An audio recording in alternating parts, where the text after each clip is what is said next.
Hallo lieve luisteraars en kijkers van TV Oranje. Mijn naam is Harm-Jan de Ruiter. Ik ben een lange tijd hier niet bij TV Oranje in de studio geweest.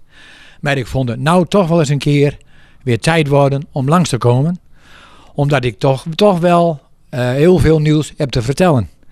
En dat is het volgende. Ik heb namelijk op verzoek van heel veel fans en van heel veel luisteraars een Nederlandstalige album opgenomen. Na mijn Groningstalige album. Die klaar is en ook is uitgegeven.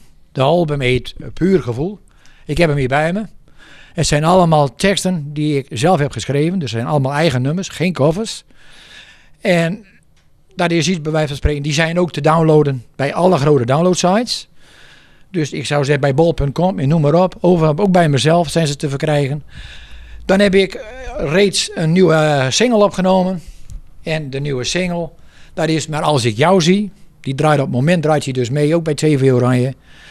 Waar ik ook goede reacties op krijg. Die ook zelfs in het buitenland, in België en zoiets, wordt opgenomen en in de top 40 en alles staat. Dus waar ik ook heel erg blij mee ben.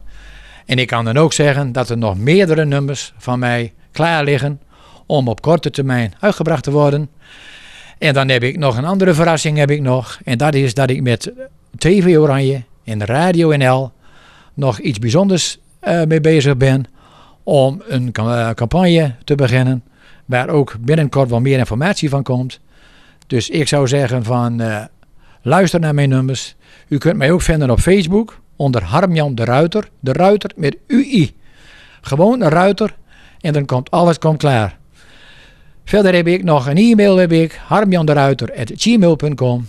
En ik vind het geweldig dat ik zo gigantisch veel reacties krijg op mijn muziek. Ik zou zeggen allemaal hele goede tijden. En voor iedereen veel plezier en veel kijkplezier bij TV Oranje.